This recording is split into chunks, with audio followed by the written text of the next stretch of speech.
But let's, of course, start with this big story. 2024 here has been the year of elections. It's been a year that many claims and counterclaims have created a bit of a frenzy before and also after the elections in many countries. The most common allegation has been that of election interference, and the country most accused of interfering happens to be Russia. Now, days after Romania's constitutional court annulled the presidential runoff election and scrapped the results of the first round, the authorities are now investigating links of any possible Russian meddling in the presidential and parliamentary elections. The probe includes looking into social media platform TikTok, which was used as a campaign tool by the right-wing presidential candidate Calin Georgescu. Now, thousands of Romanians were shocked after Georgescu, who has been accused of being pro-Russia, emerged as a front-runner in the first round of the presidential polls.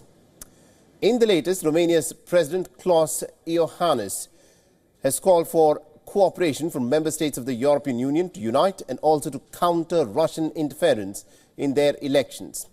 But just hours after this statement, another development has plunged Romania into deeper political crisis. According to Romania's Prime Minister, the ruling leftist Social Democrat Party has withdrawn from government coalition talks. The discussions have been in a bit of a deadlock for weeks after the 1st of December parliamentary polls. Although the PSD won most number of seats, three hard-right and pro-Russia groups together have won more than 33% of the vote share, putting them in a critical position. With talks of the left coalition falling apart, it seems that Romania is looking at a minority government led by the far right. Romania is not the only nation whose leaders have accused Russia of election interference. Other nations in the region, such as Georgia and Moldova, have also claimed that Russian authorities have meddled in their respective polls. Now, back in the month of June, many European lawmakers have also accused Moscow of interference ahead of the European Parliament elections, which saw the rise of the far-right leaders. The United States, interestingly, has also made some very similar allegations against Russia, accusing the country of repeatedly interfering in the 2024 presidential elections. Now, several American intelligence agencies had earlier claimed that they have uncovered cyber trails that prove that Moscow meddled in the elections. However, the Kremlin has denied all of these accusations.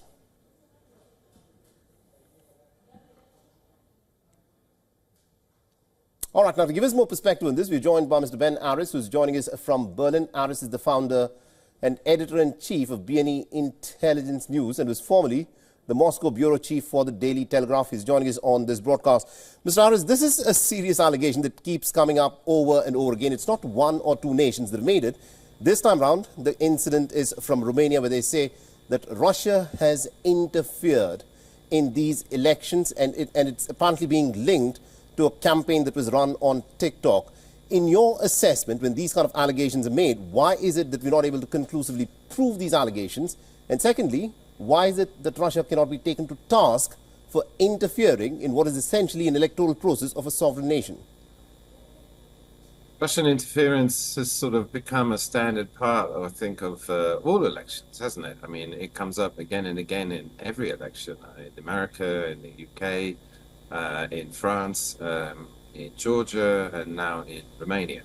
I think there's a couple of things going on here. I mean, to rule out the Kremlin is not interfering, is not spending some money in order to push candidates or shape the elections to his preferences. I mean, that would be naive.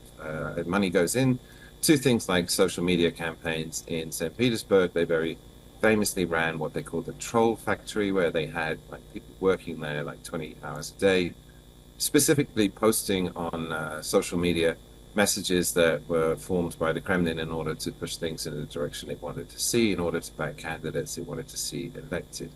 And I think everybody does that. I mean, in the States as well, has openly admitted that, you know, it invests money in government-backed social media campaigns, and also it invests money in state-backed media, like Radio Free Liberty, which has an agenda as well to support State Department policy. But the bigger question is, does it make a difference? Is it possible for Russia to actually change the outcome of an election with a social media campaign? And there I remain very skeptical. If it was so easy to use social media in order to shape election and get the result you wanted, then the parties themselves would do that. And so I think this is at the periphery. I think stepping back from it, what's happened is that the demonization of Russia and Putin specifically has become a very useful tool for politicians when things don't go the way they want them to. That they can blame Putin, they can make this hue and cry about Russian interference, because I lost, and I have to explain that somehow. And it wasn't my failings, it was because the evil Russians spent $1 billion on social media and skewed the elections. You know, it's interesting that you mentioned this. We're short of time, so if you can just sum it up very quickly for us. You know, stuff such as Cambridge Analytica had made a huge bit of a splash where you can run campaigns on social media by trying to push forth certain campaigns in elections or whatever other issues that you want. Do you think it's only Russia that is doing it? Are the nations in the West not doing it? Is only Russia, which has been repeatedly accused, is the only one nation that is trying to influence elections in other nations? No, all countries are doing it. All major countries are doing it. I mean, all governments have social media policies, which are designed to bolster their soft power, their image, whatever it is they're after. As I say, the Russian cases in particular stands out because of this demonization, and lying behind that is the calculation that you can be as rude as you like about someone like Putin, and there's no political cost to it. I mean, if I don't know, Stama in the UK, if he's publicly rude about Trump, you know, that's not a good idea. Trump will take offense, and that will skew your relations.